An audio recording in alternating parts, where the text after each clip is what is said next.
días con cada uno de ustedes. Al Señor las gracias por este tiempo que nos permite tener. Y bueno, pues acercándonos todos a estas fiestas que muchas veces es mal entendida o a veces hasta mal usada, pero que sin embargo nos une porque siempre es en el nombre de nuestro Señor. Hoy en esta mañana vamos a tener un tema más libre, un tema que vamos a desarrollar de manera libre. Y tenemos que volver de alguna manera en esta mañana a los principios, a lo básico dentro de lo que las Escrituras nos enseñan de la fe que tenemos en Cristo. Primero vamos a orar un momento, vamos a darle gracias al Señor por este tiempo y después vamos a desarrollar el tema. Oremos. Amado Padre Celestial, damos gracias en el nombre de Jesús por este tiempo que nos das. Gracias por el inmenso amor que tú nos muestras. Gracias por tu misericordia. Gracias porque en medio de los tiempos, Santo Señor, tú eres un Dios bueno, un Dios que nos perdona, un Dios que nos limpia, un Dios que obra, Santo Dios, y que también nos corrige, un Dios que nos instruye y un Dios que nos lleva cada día en caminos, Padre, hacia el crecimiento. Perdona, Santo Dios, nuestras ofensas. Perdona nuestras maldades, perdona también nuestra falta de fe, perdona aquellas cosas, Santo Dios, que nos desunen con nuestros hermanos, y oramos, Santo Padre, para que en esta mañana tú obres en nuestro corazón, nuestro entendimiento sea abierto y nos permitas, Santo Padre, crecer, nos permitas avanzar e ir en pos de ti, Señor. Te ruego, Padre Santo, en el nombre de Jesús, para que tú pues estés guiando toda esta enseñanza. Y Padre, permite que tu Espíritu, pues, Santo Dios, aplique lo que tiene que aplicar a nuestras vidas y nos lleve, Santo Dios, por los caminos que tú has trazado. En el nombre de Cristo Jesús lo rogamos. Amén. En esta mañana vamos a analizar un tema que tiene que ver en Mateo capítulo 8. Mateo capítulo 8 nos habla de una realidad que una gran mayoría de nosotros somos conscientes de lo que sucede. Sin embargo, muchas veces pasa desapercibido la forma en cómo muchas veces se aborda. De alguna manera, nosotros somos conscientes de muchas de nuestras necesidades, pero de la necesidad más profunda muchas veces pasa desapercibido o tal vez no somos muy apegados a poder atenderlas. En Mateo capítulo 8, versículo del 1 al 4, Mateo 8 del 1 al 4, se nos muestra una parte del ministerio del maestro donde se nos llama a entender más claramente estos pasos que da el leproso. Estamos tratando aquí de una persona que tenía lepra y quiero que primero vamos a leer el texto. Dice así en Mateo capítulo 8 versículo del 1 al 4. Dice así: cuando descendió Jesús del monte, le seguía mucha gente. Y he aquí vino un leproso y se postró ante él diciendo: Señor, si quieres, puedes limpiarme. Jesús extendió la mano y le tocó diciendo: quiero, sé limpio. Y al instante su lepra desapareció. Entonces Jesús le dijo: mira, no lo digas a nadie, sino ve, muéstrate al sacerdote y presenta la ofrenda que ordenó Moisés para testimonio a ellos. El primer versículo nos muestra una realidad de Jesús descendiendo del monte, dice, y a su vez también hay un gran número de personas que le están siguiendo a continuación. ¿De dónde descendía Jesús? Cuando uno mira hacia atrás los capítulos, se va a dar cuenta del capítulo 5 al capítulo 7, Jesús había estado dando este famoso sermón de la montaña, el sermón del monte. Jesús había estado enseñando un sermón allí, los discípulos habían seguido, multitudes iban con él, multitudes estaban siguiéndole, algunos de ellos por sus necesidades más primarias, otros definitivamente estaban viéndolo de manera curiosa, algunos estaban yendo para aprender, otros para hacer detracción del maestro, para encontrarle alguna trampa y hacerlo caer. Pero de todas estas personas que seguían al maestro, habían algunas que verdaderamente estaban entendiendo, se estaban acercando y estaban pasando a nueva vida. Se nos muestra que Jesús desciende del monte y le sigue aún, a pesar de que ahora culminado ya este sermón, Jesús está dejando el monte, hay mucha gente que todavía va con él. Pero aquí el relato hace un giro. Si usted se fija en el versículo 2, Mateo dice, y he aquí vino un leproso. La palabra he aquí no está mostrándonos aquí el giro del relato. La palabra he aquí se nos muestra una realidad que Mateo nos está llamando a estar en alerta. Es como si Mateo dijese en este momento, oye, presta atención, viene un leproso. Oye, presta atención, que no se te pase esto. A continuación se acerca un leproso. Y esto es muy importante que lo entendamos, porque de esto va a girar luego todo el relato que se nos muestra aquí en las Escrituras. He aquí dice, vino un leproso. En los tiempos del Nuevo Testamento, la enfermedad era incontrolada y la ciencia médica, tal como la conocemos hoy en día, aún no existía. Nosotros ahora podemos ver el avance de la tecnología, nosotros podemos ver muchas cosas en cuanto a cómo la ciencia ha crecido, la tecnología ha crecido, la salud ha crecido, aunque el corazón del ser humano aún sigue siendo el mismo. Pero en los tiempos de Jesús, en la Palestina que nosotros ahora estamos nombrando, la enfermedad era muy común.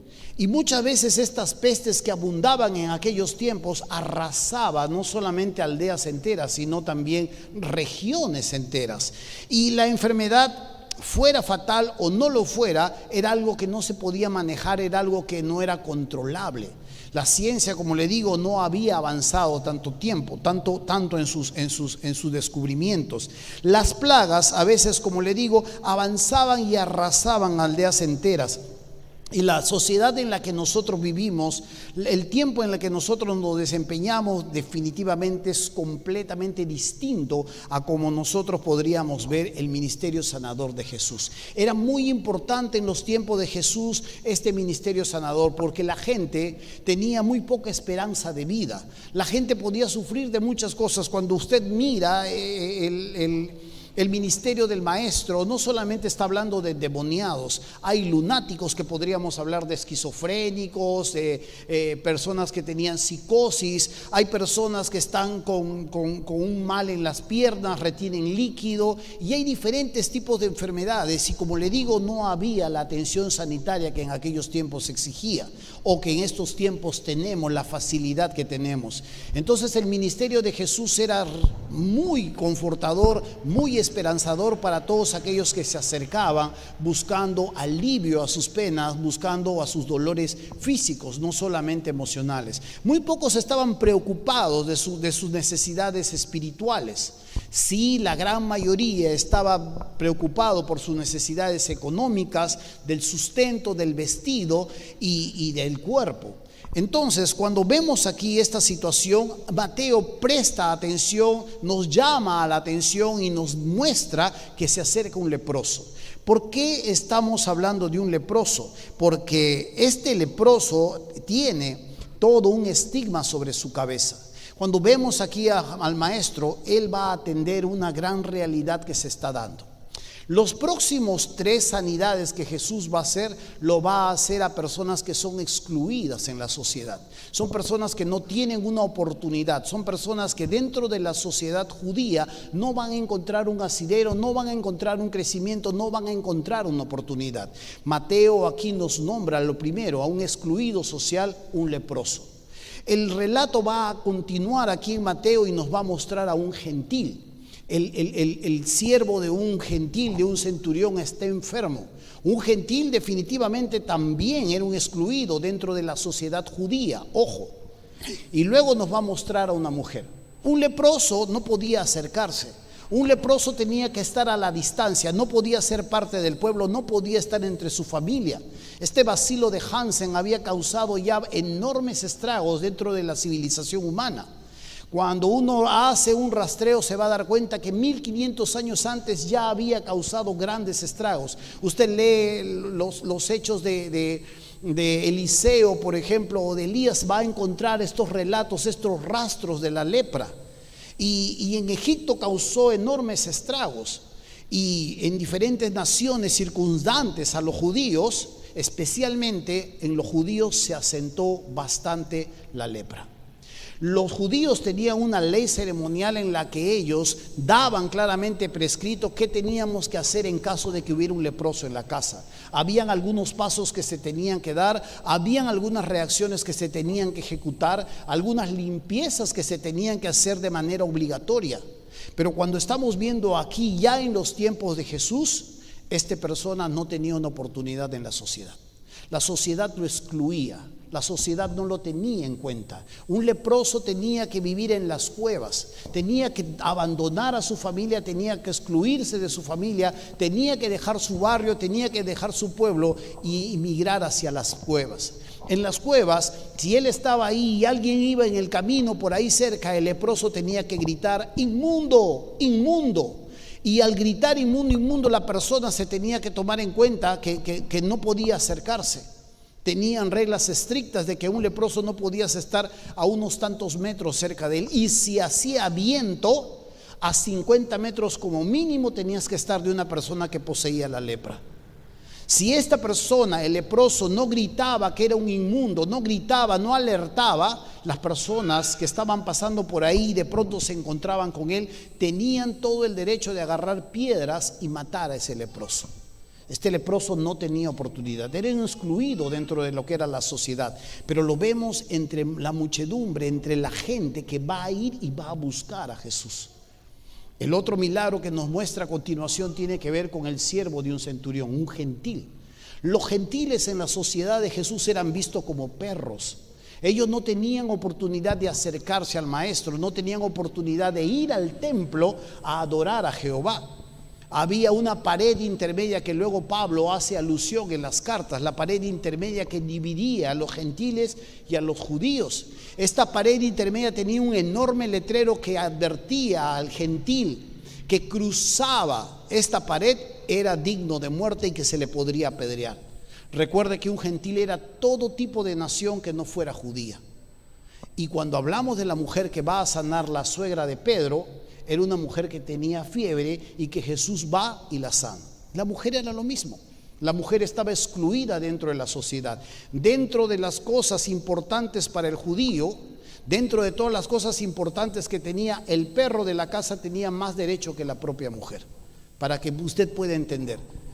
Era una mujer, la mujer no tenía derecho a ir a la sinagoga, la mujer podía crecer y tenía que crecer en ignorancia, solo los varones podían ir a la sinagoga y no podían entrar al templo. Ellas estaban en un recinto especial que desde una rendija podían ver cómo se adoraba a Dios. Entonces, cuando vemos el maestro desciende del monte, hay multitudes que lo están siguiendo y los 3 primeros milagros que va a hacer a continuación tiene que ver con gente que la sociedad excluye. La sociedad siempre ha sido así y de alguna manera siempre se han tejido sobre estas mismas personas diferentes tipos de historia, diferentes tipos de puntos de vista, pero vemos que el maestro no reaccionó de esta manera. ¿Hoy cree usted que la sociedad ha cambiado? No. Los mismos que están luchando por los derechos LGTBQ+, etcétera, etcétera, son los mismos que están diciendo que si tú no te vacunas no entras a un centro comercial. Si tú no tienes la vacuna, tú no puedes ir a un banco, tú no puedes ir a un centro comercial, tú no puedes pisar ciertas instalaciones, te excluyen. Hay indicios de una muerte civil, donde tú no tienes derecho ni del banco, no tienes derecho ni a hacer nada de cosas. Y no tienes que tener lepra, simplemente no te tienes que haber puesto una vacuna. La sociedad no ha cambiado. La sociedad que Jesús tenía, la sociedad donde Jesús se desarrollaba, sigue siendo la misma. La idea es cómo reaccionaba Jesús frente a estas realidades que la sociedad tenía. Es lo que vamos a ver a continuación. El bacilo de Hansen había creado, como le digo, grandes estragos dentro de la misma sociedad. Un antiguo rabino decía que a un leproso, si un leproso había estado en una calle donde él había circulado y se había comprado un huevo donde un leproso había estado, él no comía el huevo.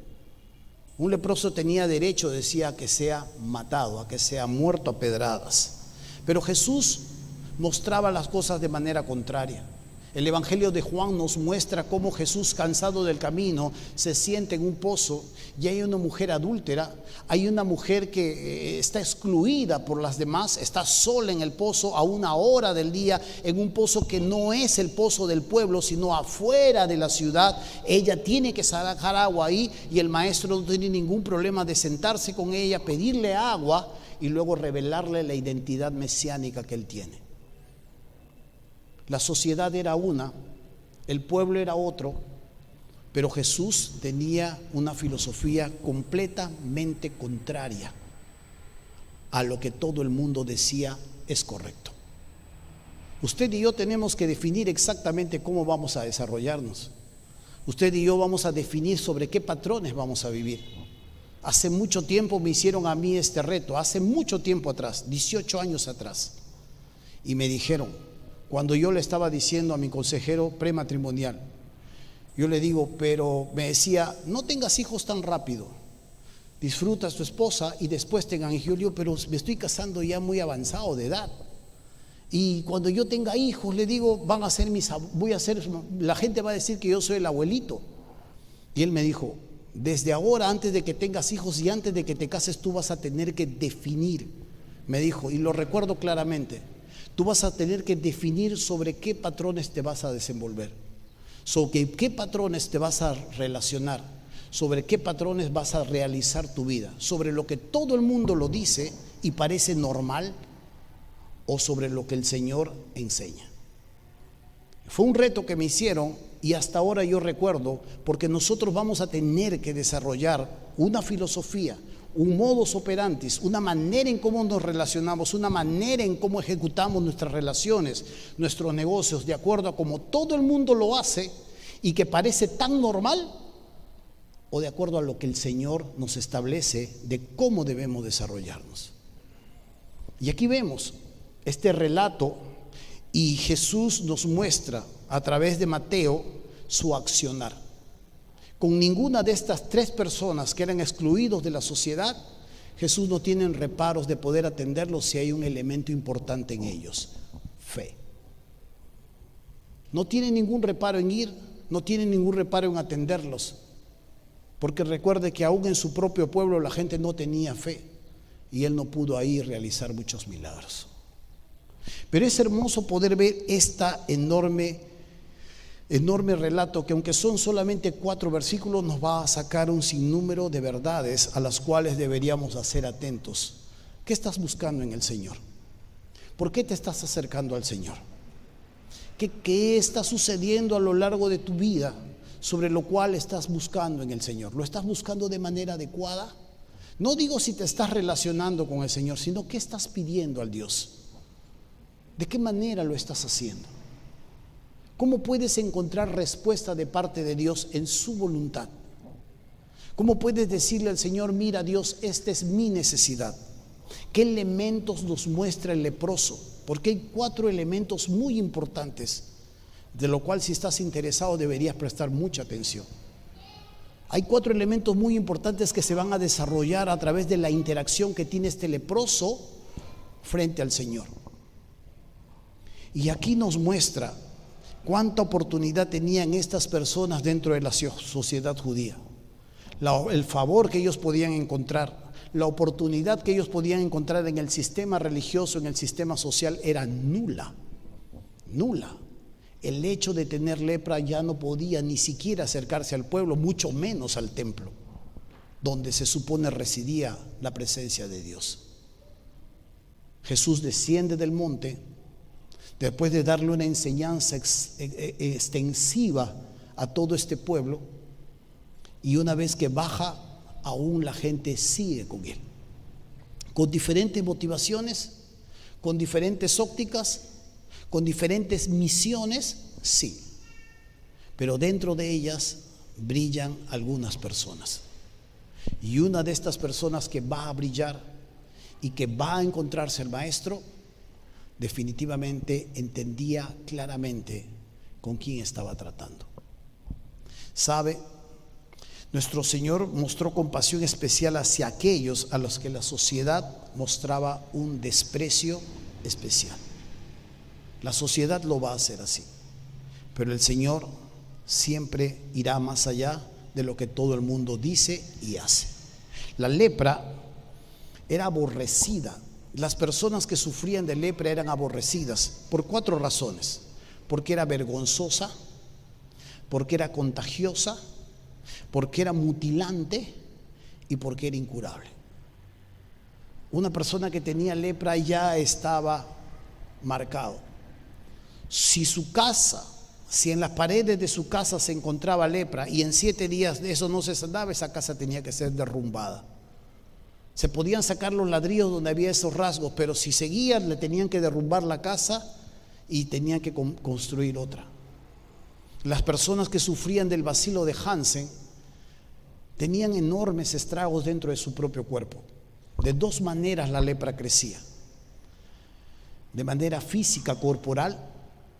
Su cuerpo se iba deformando, sus cejas se iban cayendo, el pelo, sus orejas, sus dedos se les iban cayendo, y de una manera nerviosa. Perdían todo sentido de tacto, se hacían insensibles al dolor.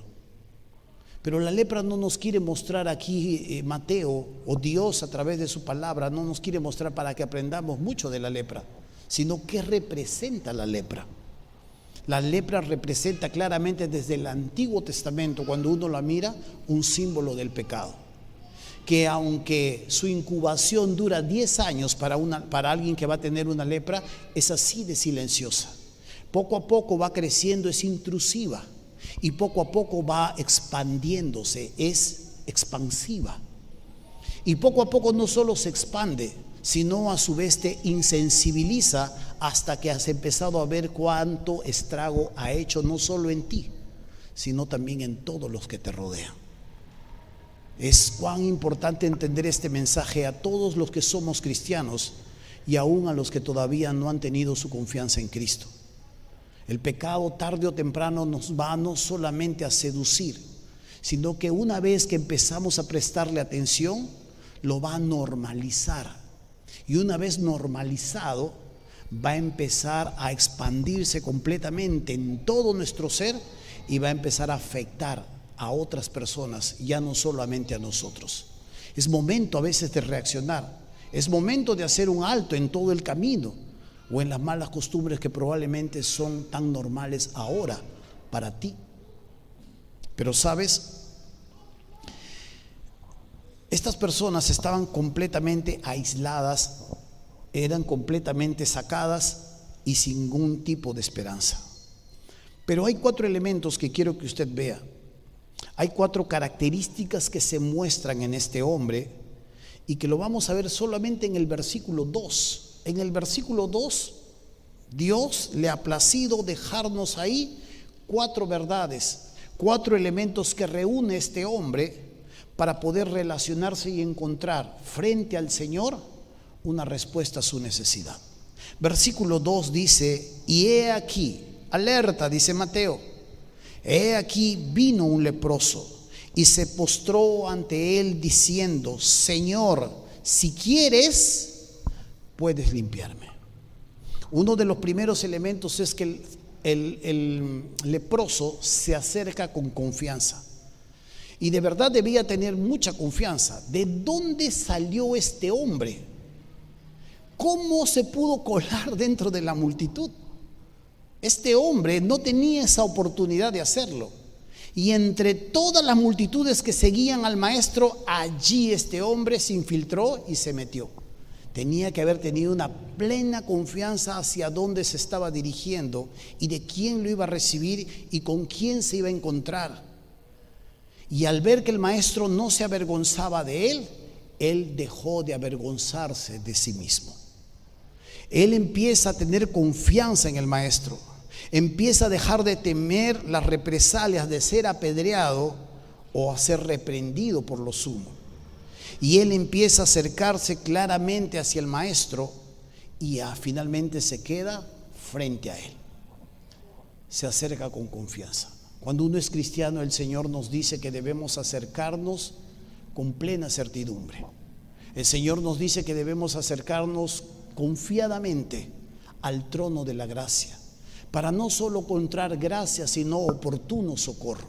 No solo encontrar oportunidad, restauración, sino también salida cuando nos encontramos en alguna situación difícil. La Biblia también nos muestra que debemos acercarnos confiadamente al Señor. Dice, venid y estemos a cuenta. Se lo dice al incrédulo. Y al creyente le dice, acércate de manera confiada. Puedes encontrar favor. Y esto es lo que se nos muestra aquí en cuanto al leproso. Se acerca con confianza al maestro. Lo segundo que podemos ver es que se acerca con reverencia. Fíjate en el mismo versículo 2 dice, y he aquí vino un leproso y se postró ante él. Se postró ante él diciendo, Señor. Quiero que usted entienda estas dos palabras, postró y Señor. La palabra postró aquí es una palabra proscuneo que habla de alguien que no solamente se ha arrodillado frente a él, sino que se ha tirado completamente al suelo. Está frente al maestro y se ha tirado completamente al suelo. Imagínate un poco esa escena. En medio de esta polvorienta situación, en medio de los polvorientos caminos de Palestina, este hombre se está revolcando en el suelo porque al que tiene lo considera su Señor. Es una escena en este momento que puede ser muy hermosa si la sabemos visualizar. Lo que entiende como un segundo elemento es que él tiene reverencia frente a él, porque no solamente le reconoce como Dios, sino que verbaliza y dice Señor.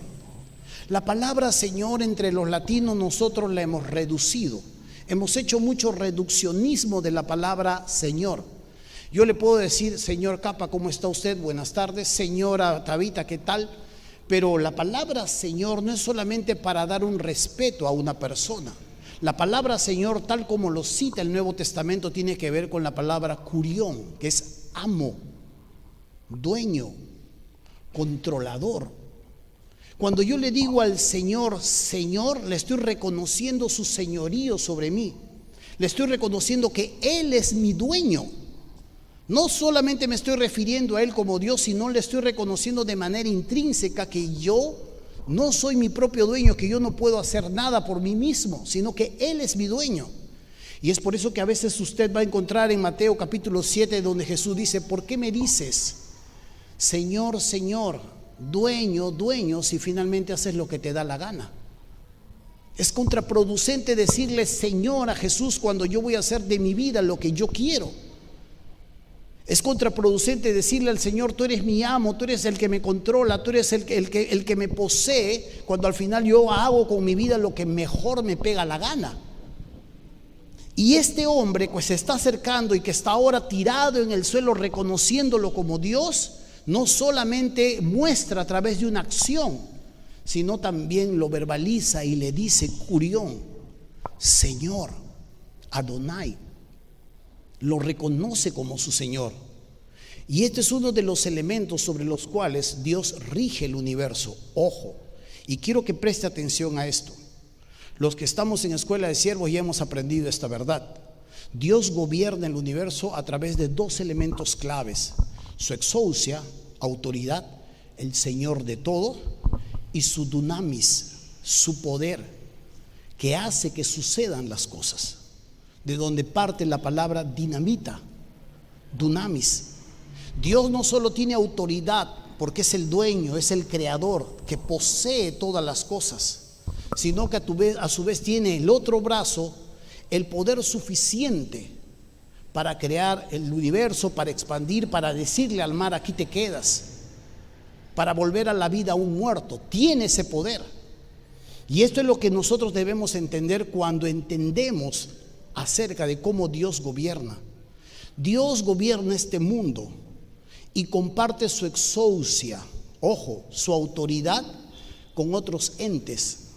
Dios comparte su autoridad, pero no la comparte de manera absoluta. Ojo a esto. Dios le comparte su autoridad, parte de su autoridad al Estado, al gobierno. Parte de su autoridad le comparte a la familia. Y parte de su autoridad se lo comparte a la iglesia. Y Dios gobierna de esta manera. Cuando nosotros decimos, porque el Estado lo dice, debemos someternos a las autoridades, estamos entendiendo mal las Escrituras. En Romanos capítulo 13 se nos llama a someternos a las autoridades. Y cuando tú miras el contexto, es una tiranía, es un emperador que hace lo que quiere. Pero está hablando de un comportamiento social, por eso lleva la espada, y está hablando a su vez de los impuestos. El Estado no tiene derecho a meterse en mi familia, donde yo soy autoridad de mi familia. El Estado no me puede obligar con la autoridad que Dios le ha delegado y violar mi autoridad o violar nuestra autoridad como iglesia. Ahí es que tenemos que hacer un alto por eso, porque no me voy a meter a hablar más, pero no puedo. El Estado no puede decirme a mí qué le voy a enseñar yo a mi hijo. Esa es mi autoridad. El Estado no me puede decirme a mí, enséñale a tu hijo a que la bisexualidad está de moda, o que más adelante el amor por los niños es correcto. Yo no le puedo dejar eso al Estado, peor si viola lo que la Biblia dice, lo que las Escrituras me enseñan. Como yo no le puedo decir al Estado, ojo Estado, no cobres impuestos. A todos los ladrones, por favor, perdónalos, porque el Señor dice que hay que perdonarlos. Ese es su papel del Estado y su rango de autoridad. La exousia que Dios le comparte a cada ente donde Él gobierna. Igual que en la iglesia, el Estado no me va a decir que yo puedo cantar solo himnos y no coritos o alabanzas. No lo puede hacer, porque dentro de la iglesia hay una autoridad, y dentro de la familia hay una autoridad, y dentro del Estado hay una autoridad. De que el Estado va a ser un gran monstruo más adelante, sí. Va a gobernar la religión, va a gobernar la economía, va a gobernar la política. Eso es el anticristo. Pero ahora, ojo con esto, hace rato están que nos la hacen. Y muchos de nosotros nos hemos vuelto más papistas que el Papa. Tenga cuidado, porque la Biblia nos enseña una verdad y la manera en cómo Dios comparte su autoridad para gobernar a las criaturas, para gobernar el universo. Y esto es lo que está entendiendo. ¿Quién le enseñó al leproso? No lo sé. ¿Cómo adquirió conocimiento el leproso? No lo sé. Mateo no nos muestra si tuvo un antepasado, si la lepra le alcanzó después. ¿Cómo? Pero este hombre está postrado delante del Señor, está postrado delante de Él y le está reconociendo como su amo, como su Señor. En algunas partes de las Escrituras usted se va a dar cuenta de una gran verdad. Un ángel se presenta a Juan en el Apocalipsis, o a Pedro también, y quieren postrarse rápidamente y quieren adorarle, y el ángel dice: levántate, soy consiervo tuyo. Pero cuando tú miras en los relatos que hay gente que se postra delante del Señor, Él no hace nada. En ese momento Jesús se queda parado y recibe adoración de estas criaturas, que aunque su adoración puede ser imperfecta y su conocimiento puede ser imperfecto, lo están reconociendo como Dios. Y este leproso está haciendo esta situación en este momento. Este es el segundo elemento que él posee. No solamente se acerca con confianza, sino que se acerca con reverencia. Le reconoce como Dios. El tercer elemento que el leproso posee es humildad, porque le dice: Señor, versículo 2, si quieres, puedes limpiarme. Ojo que esto va unido al cuarto elemento, que es fe. Aquí el leproso le está diciendo al maestro: si quieres, puedes limpiarme. No le está diciendo al Señor: si puedes, límpiame. No está poniendo en tela de juicio la capacidad que tiene Jesús. Esto ya es fe. Sino está poniendo en tela de juicio: yo sé quién eres, yo sé que puedes hacer. ¿Querrás hacerlo? Si quieres, sáname. No está poniendo en tela de juicio si Él puede, sino si Él quiere, si Él desea hacerlo. Y esta es una de las cosas hermosas que nos muestra este versículo, profundo. Podríamos seguir desarrollándolo un poco más, Pero el leproso entiende claramente la capacidad que tiene que tiene adelante. Y no duda del poder que posee. Este es el dunamis. Él tiene autoridad y él tiene el poder para que esa autoridad se ejecute. Por eso es que los discípulos, cuando él se paró y calmaba al mar y los vientos, decían: ¿quién es este que aún los vientos le obedecen? ¿Quién es? ¿Quién es este que tiene no solo la autoridad porque reprendió al mar, sino porque en ese mismo momento también se hizo calma, bonanza? Y es hermoso cuando uno mira, cuando este hombre se acerca al maestro, con confianza, con reverencia, porque lo reconoce como Dios, pero también con humildad. ¿Por qué le digo humildad? Porque está supeditado a que el maestro quiera, no está supeditado al que el maestro pueda, y le dice: si quieres. Ha puesto delante de él su necesidad, ha puesto delante de él las cosas que está esperando y anhelando de parte del maestro, y ahora va a descansar en los deseos del maestro. No está diciendo: tengo derecho, porque tu palabra en el salmo tal dice así, así, así, tú no te puedes negar. O como escuché una enseñanza falsa, no, tú le tienes que torcer el brazo a Dios. Él queda atrapado con el brazo torcido porque ahora tú le has citado su promesa y está obligado a cumplirte. Diablo, eso es mentira. Dios hace o deshace, porque no depende del que corre ni del que quiere, sino de quien Dios tiene misericordia. Él puede extender los cielos, las estrellas con 3 dedos. Él puede tener al universo en sus manos, su dunamis. Él puede gobernar el universo a través de personas incrédulas, imperfectas. Pero Él tiene la máxima autoridad y Él tiene todo el poder que reside en Él. La pregunta es: ¿querrá atendernos? ¿Querrá respondernos? ¿Querrá agarrar esa necesidad que tenemos delante de Él y darnos de acuerdo a nuestras expectativas? Eso descansa plenamente en su soberana voluntad. Amén. Algunos sana, algunos no los sana. Algunos les provee y algunos le dice: aprende en este momento como Pablo aprendió, tanto en tener abundancia como también en necesidad. No te pierdas la escuela, porque estás llorando en tu necesidad y te estás perdiendo la escuela. Algunos no les provee. Él descansa en su soberana voluntad, y cuando esta persona se acerca a Él, no le está obligando. ¿Deseas sanarme? Si quieres, puedes sanarme. Esta afirmación de que Él podía sanarme ya mostraba una fe en el poder que residía en Él, no solo en su autoridad. ¿Y cuál será la respuesta del maestro? Cuando uno mira en el versículo 3, dice: Jesús, antes de responderle, extendió la mano y le tocó, diciendo: quiero, sé limpio.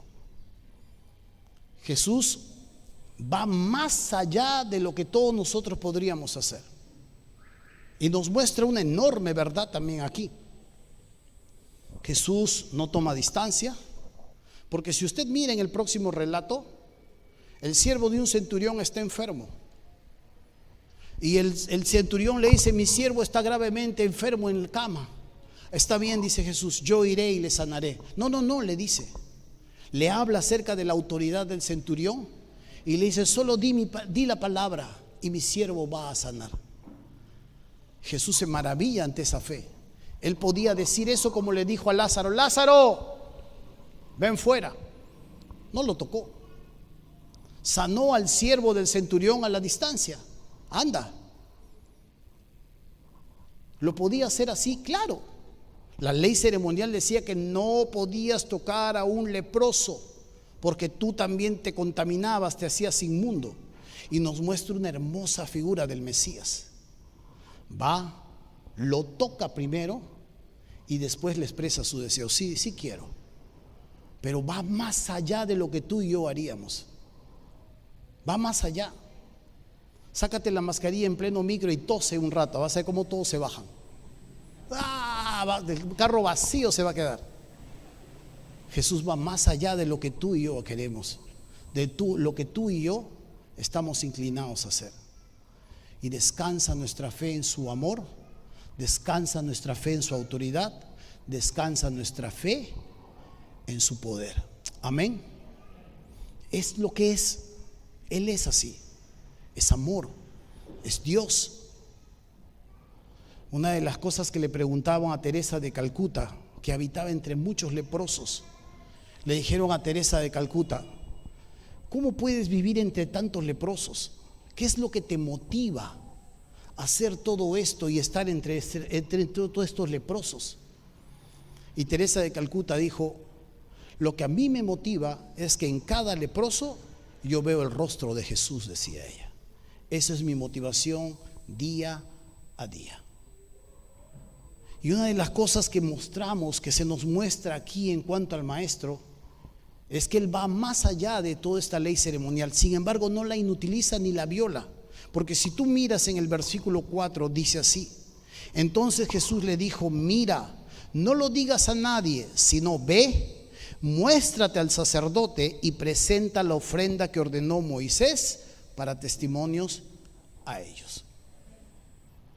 Él no la inutiliza, la sigue respetando, pero va más allá de todo canon establecido, porque Él es Dios, y muestra otra verdad. Al tocar al leproso, muestra que Él es incontaminable, santo, santo, santo. Que el diablo ha intentado persuadirlo, que el diablo ha intentado tenerlo, que el diablo ha intentado engañarlo, pero no ha podido, porque Él no puede ser tentado, Él no puede ceder a la tentación.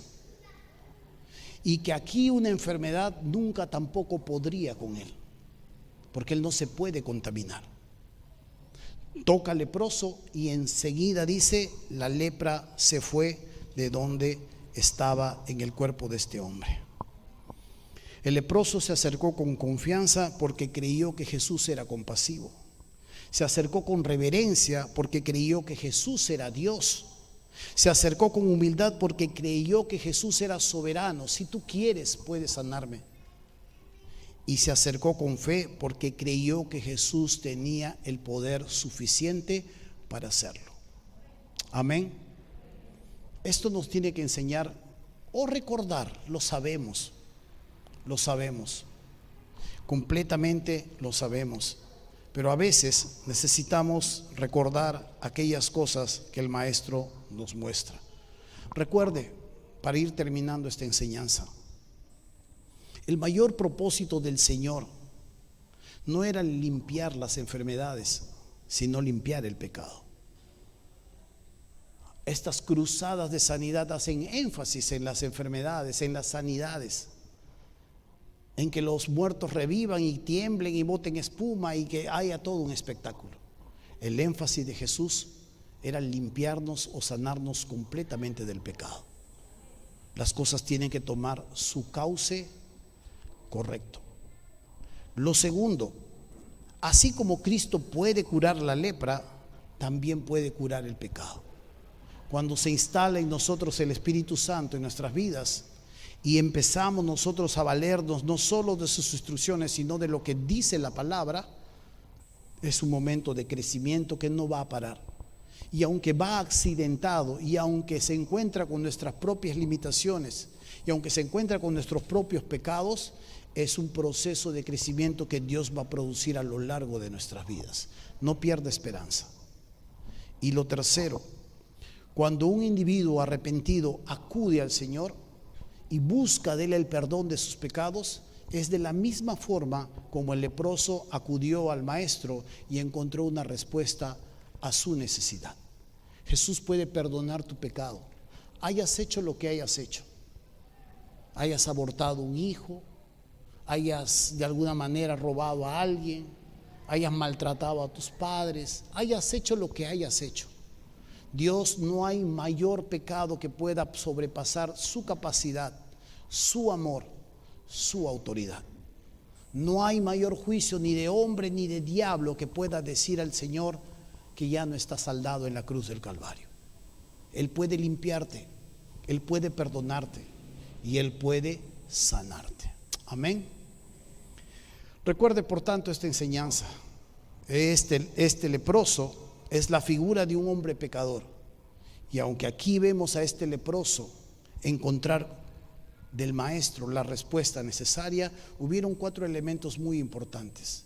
Confió en él, lo reverenció porque le reconoció quién era, fue con humildad, estaba dispuesto a que el Señor lo sanara o no lo sanara, y a su vez también fue con fe, porque él sabía que podía Jesús atenderlo y sanarlo.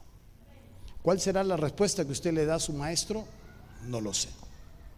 Cada uno de nosotros atraviesa un sinnúmero de situaciones. Si eres un hijo de Dios, es un buen momento para arrepentirnos, volver al maestro, volver a casa, volver con nuestro Padre.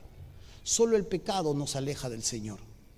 Solo el pecado poco a poco va cobrando en nuestro corazón mayor volumen y va haciéndonos insensible a los estragos en nosotros mismos y mucho más en los demás.